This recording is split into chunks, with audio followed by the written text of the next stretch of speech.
Coogs House. All right, so in a weird way, you can directly tie the Rice Owls to Houston hiring Willie Fritz. So do we owe them a thank you? You are Locked On Coogs, your daily podcast on the Houston Cougars, part of the Locked On Podcast Network, your team every day.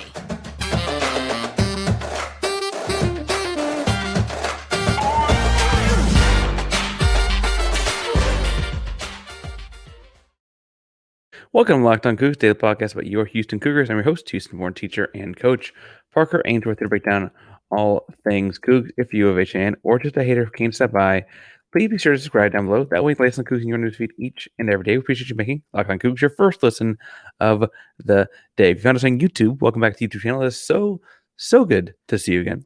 Remember to subscribe. Doing a giveaway of 250 subscribers. We just got in contact with Kenneth from the last giveaway at 1,750. We are moving towards 1,800. Next giveaway is obviously at 2,000. It's a big one. It's going to be a big giveaway of some kind. We're still figuring that part out. But hit subscribe. Help us get there. Like and comment on the videos to let us know you are in the contest. If they're talking about Rice basketball, because Houston plays Rice and basketball tonight, you have nothing else to say. You just don't know what to say. You're just dumbfounded at how this is or is not a rivalry. Tell us in the comment section what your favorite Rice dish is. Simple. All right, so today's episode, we're going to look at the Houston and Rice basketball game as that tips off tonight. Want to look a little bit at what Rice looks like. I don't know how much you've been watching Rice basketball. I admit I had to watch some extra Rice basketball to get ready for this one because I had not been watching a lot, but I have some things to say about it. What will happen and what happens after, I think, of important things for Houston to look at in this basketball game. So that is the second segment. And then I want to investigate if Rice is a basketball rivalry, because if it's not, is it really just a football one? And I kind of want to ask why. But first, so what Rice looks like. Now, Rice is 3-5 on the season. They're 220th in KenPom, but I don't think that's worth letting fool you. They've played some difficult teams so far. In their 5 losses they've lost to Texas. They've lost to Harvard. Don't sleep in the Ivy League. The Ivy League's got a handful of disciplined, very good teams this year.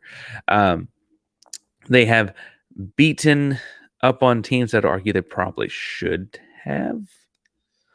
And there's not really a whole lot of in-between games for them. They lose to New Mexico by a lot, right? And then they beat St. Thomas by a lot, right? They beat Houston Christian by almost double digits. They beat Tennessee Martin by 20, right? I guess I look at these guys and I see some talented athletes in the basketball court, though, and I think that's the thing that sticks out more than scheme, more than anything. The key player, there are 3 of them, but the most key player, as I see it, is Makai Mason. He has 15 or more points in 5 of their 8 games. He's a big 2-point scorer. Mid-range is okay. Loves to get to the rim. Very typical 6'5" slasher type of basketball player. He's better than the average recruit, I would say, that typically goes to Rice for basketball. He was on the All-Conference USA freshman team last year, the Conference Newcomer of the Year last year, and the Conference USA, all those kinds of things. He was a multi-year starter at Compass Prep in Arizona. That's one of those big prep school powerhouses that plays in the NIBC. If you're into high school basketball recruiting and those kinds of things, it's like the big time of big times. And so to see that kid end up at Rice is unique, I feel like. And I think it's the kind of thing where if you're not ready for it, he can sneak up on, if you're preparing and filming kind of things, obviously. But if you're not really ready to play, he'll give you 25 pretty quickly. He's got Houston has to keep their eye on. I imagine he draws Sharp, Dunn, Arsenault, those kinds of bodies to cover him because of his size. But I'll be interested to see what Sampson does with him. I'm sure it'll be more than one guy, frankly. The other guy is a key player, and you can probably say this about every single college basketball team out there, but it's their point guard, Travis Evie.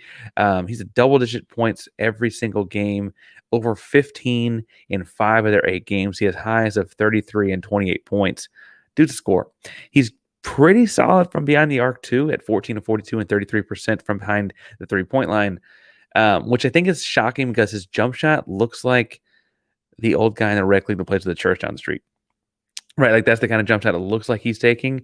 And I don't mean that super pejoratively. I mean that don't feel like he's having a one-off night if he makes 2 of 6 from 3 or something like that against us, because that's just what it looks like. He actually shoots at a fairly high volume and fairly good percentages. He's a solid point guard, but not a great athlete. I gotta say, I think Jamal Shead eats his freaking lunch. I really do. I think Jamal Shead eats his freaking lunch on Wednesday night. Um, I guess we'll see, but I don't think that that's a close matchup. I will say, we'll get into some of the second segment, but if Jamal Shead gets into some of the same kind of foul trouble, that could be different because he is a very solid point guard. And frankly, as a veteran guy himself, he was two-time Conference USA All-Honorable Mention. He was a 2021 Conference USA Newcomer of the Year. He actually spent a year at Duquesne before that COVID year. He's a little bit older guy. So he will probably be trying to get Jamal Shead into foul trouble. But if Jamal Shead can stay clean, I think that he'll eat this guy's lunch. The guy that, from a matchup perspective, could actually give Houston some trouble is the guy I have slotted as their third key player as I look at making my own scouting report on this. Max Fielder is the center. He's a true 6'11". He was second team All-Conference USA last year. And when you look at him, you're like, okay, that guy's a double-double. And this season, oh, excuse me. That was weird.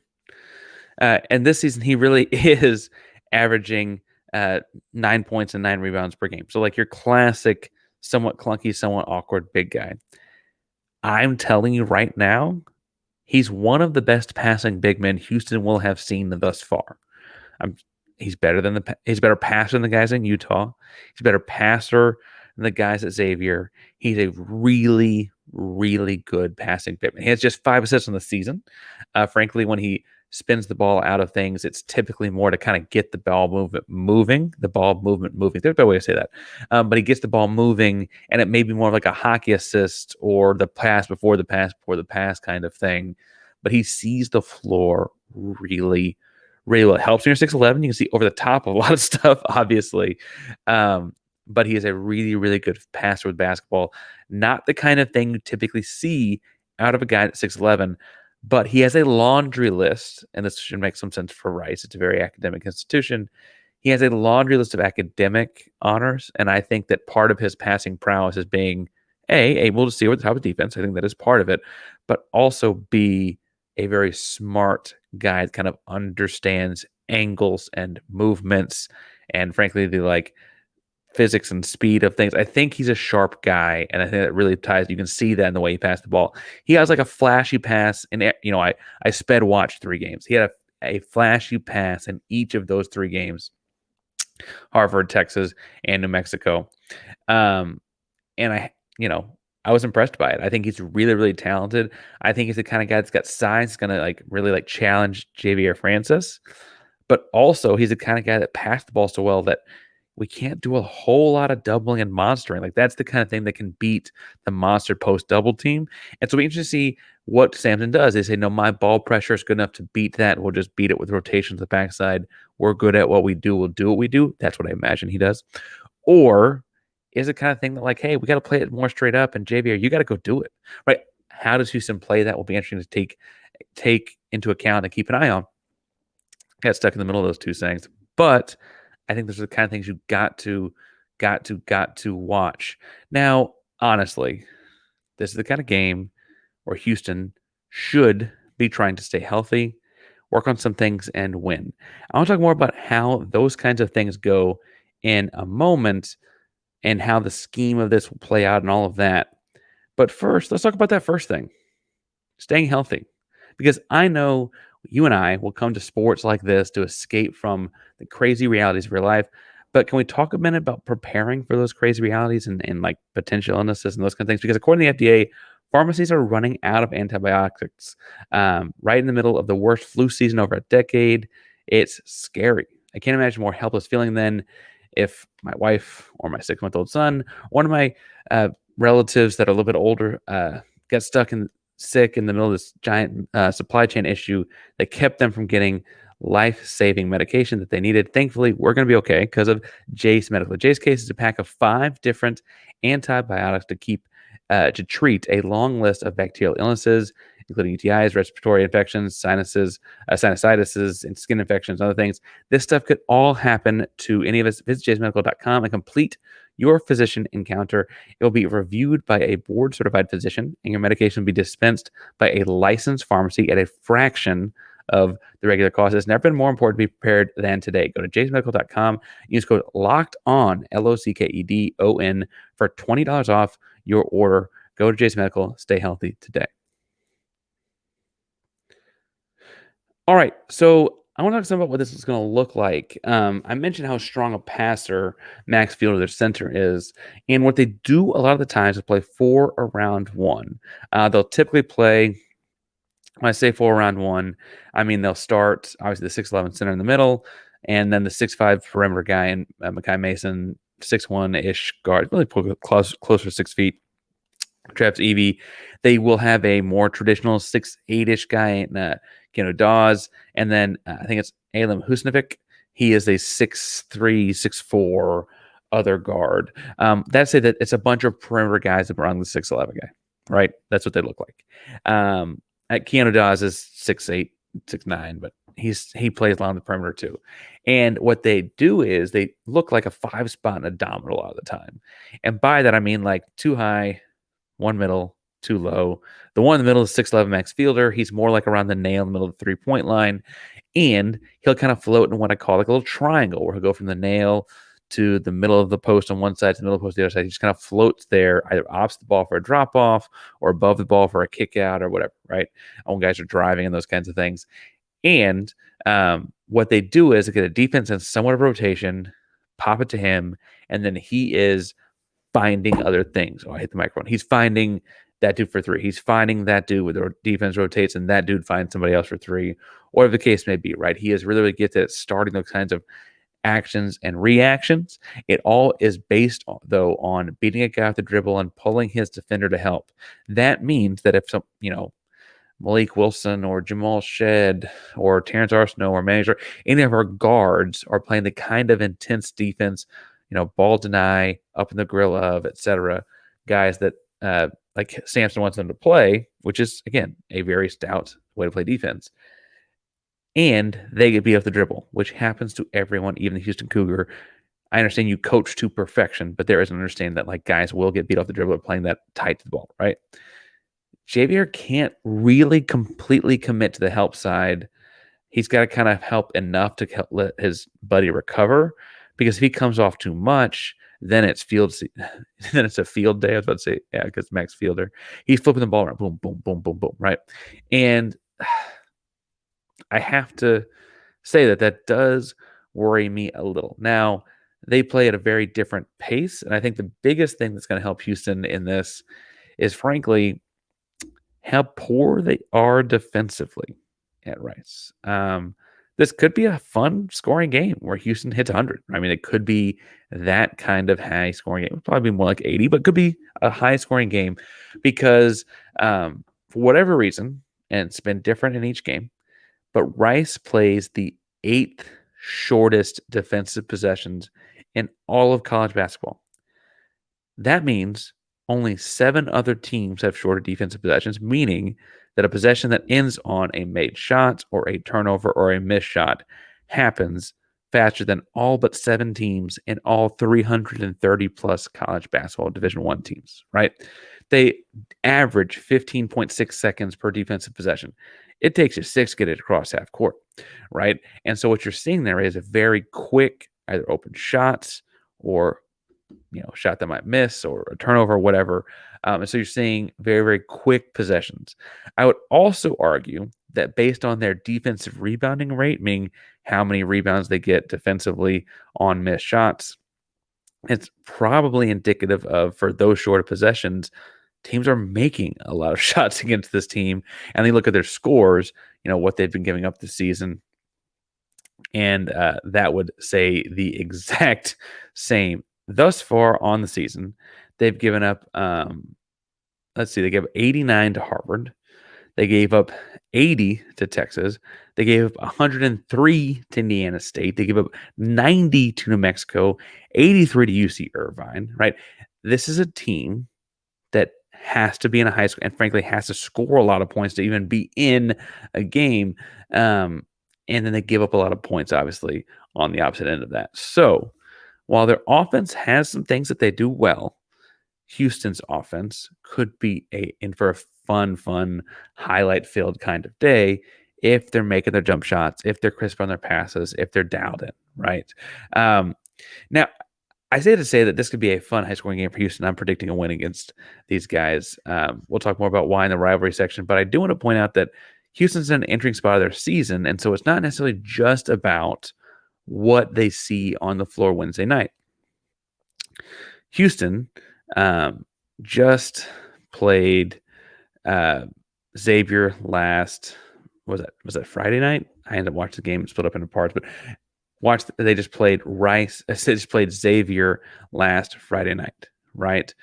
They beat Xavier in a tough game, which they were really, really tested, especially with the minutes that Jamal Shead had to miss in foul trouble. Okay. Before that, they beat the brakes off Montana. But before that, they played Towson and Utah and Dayton all in the Charleston Classic and beat each of them.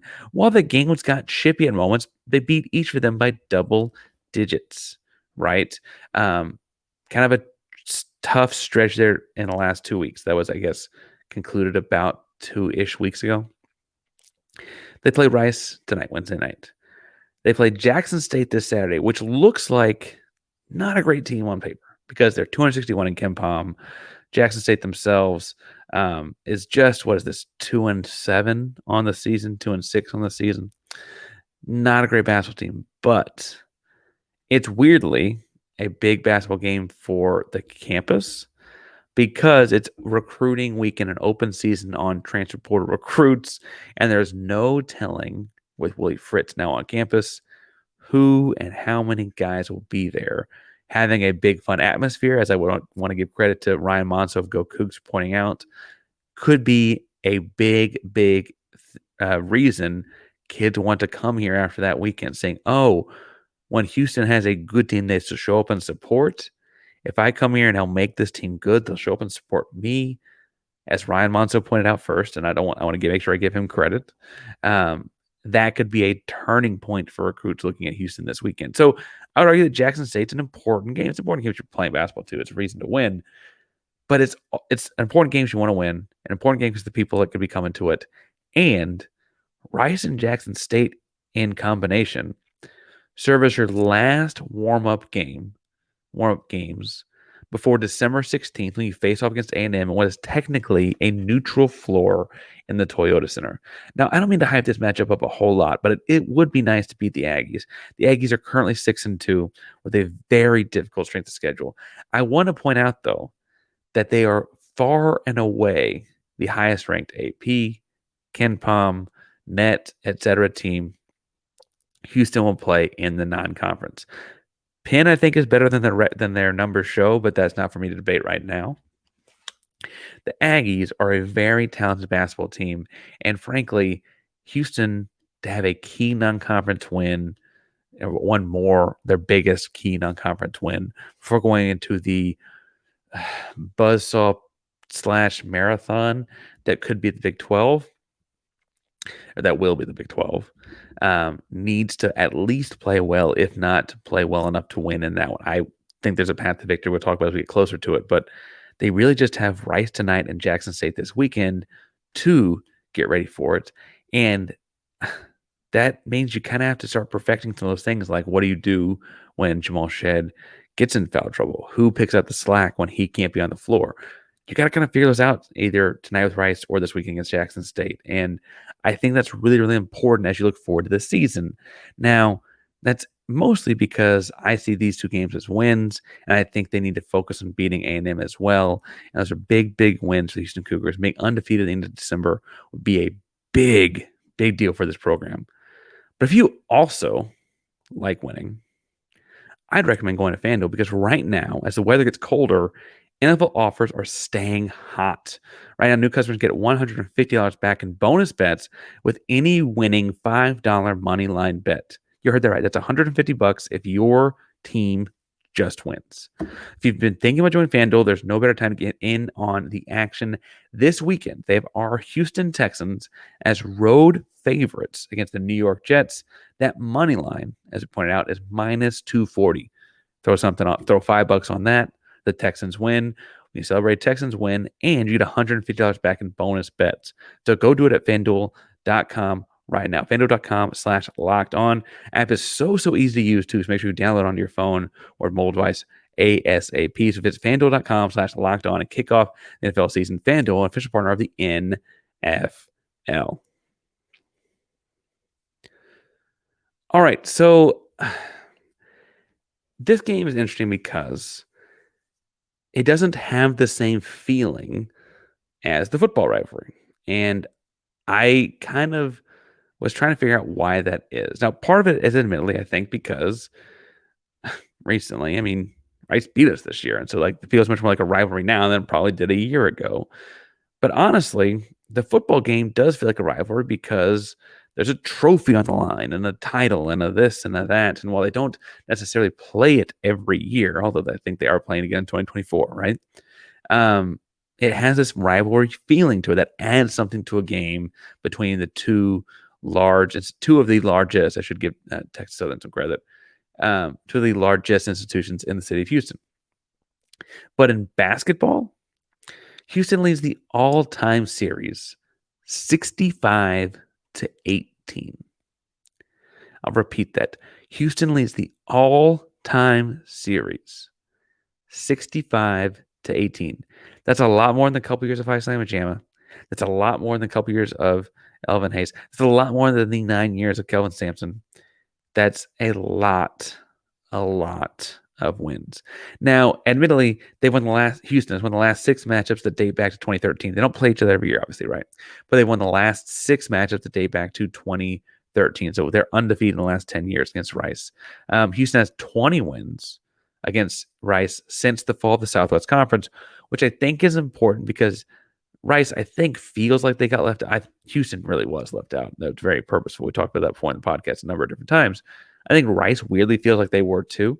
And both of them have incredibly small athletic departments after that relative to big-time college sports, especially when you put it, like factor in how successful the Houston Cougar basketball program was before all the money started flowing in for Big 12 things, stuff like that, right?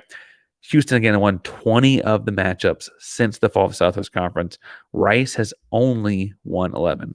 Their coach Parra over at Rice has not beaten Kelvin Sampson. He's been there since 2016. I did think an interesting tidbit on him was he was an assistant before he was the head coach. Before that, assistant at Penn, like Penn University, so academic institutions, whatever. But before that, he was assistant coach at Arizona State. And he got to Arizona State after coaching at a small high school in the greater LA area called Artesia, where he coached one James Harden, and then went to Arizona State, where he coached and recruited one named James Harden. And then he went to Penn and so on and so forth. That was a small connection to the city of Houston. I wonder, what the crossover there is and all that kind of stuff, because of obviously he got here in 2016 and the Harden years overlapped that, right? I look at this potential rivalry and like wish Rice could carry their own weight in basketball. And frankly, as we saw when we were in it, the American Athletic Conference is a good group of 5 basketball conference. We're not going to talk about those Tigers in Tennessee, but they added FAU. North Texas was pretty strong the last couple of years under McCaslin. If they can keep that rolling, we've seen Tulane have talent. We've seen Temple have talent. We know what this conference can look like. Obviously, Houston has run it for a couple of years and is now out of it. But now that Rice is in the conference and they add recruits or add young guys like Makai Mason, they have good passing big men like Max Fielder.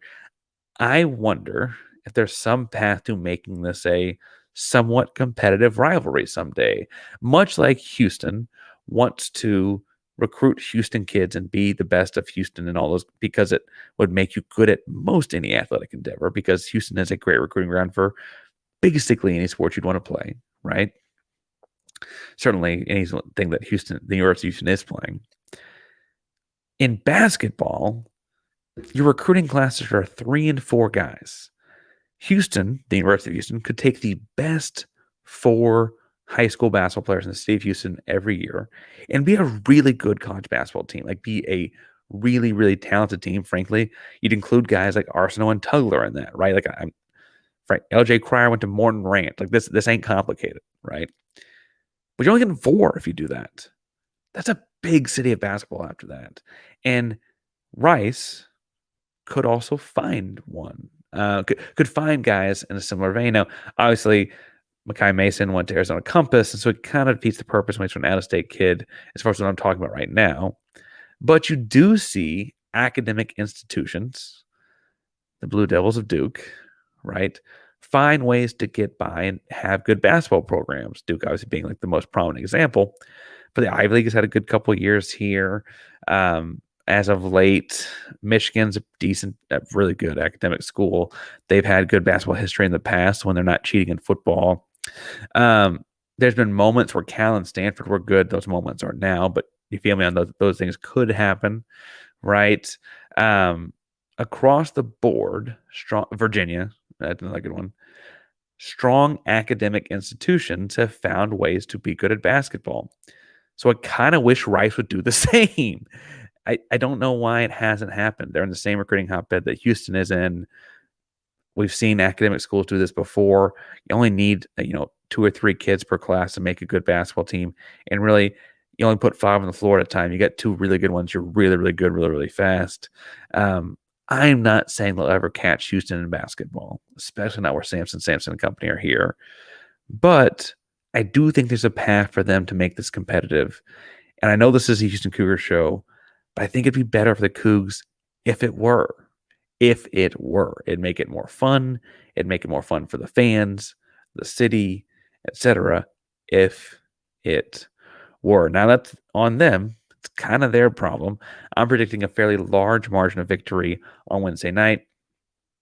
Yes, I said it. I'll go ahead and put the hoax on it. Don't put the hoax on it. Everything should go right. But I do think Houston should win this game by, we'll say, 24-ish, a little over 20 points. And when it's all said and done, I think you'll see some Ryan Elva minutes in the last couple minutes. I think he'll make a 3. And if you think I'm wrong, if you think I'm off base, think I got anything else I missed, feel free to tell me on any social media platform at Painsworth512, PAINSWRTH512, all your social media platforms, Twitter /X/whatever, Instagram, Threads, Blue Sky, whatever it's on. I am on it at Painsworth512. If you can tell me in the comments down below, that's even better. So tell me in the comment down below what you think I missed. Locked On Coogs, the primary Locked On Podcast Network. And if you like listening to college basketball talk, I'm going to recommend Locked On College Basketball because they do it all across the nation each and every day. Andy and I run a really fun show. Check that one out. Thank you again so much for making us your first listen. Locked On Coogs is, like I said, a proud member of Locked On Podcast Network. Your team, our Cougs, every day. Go Cougs.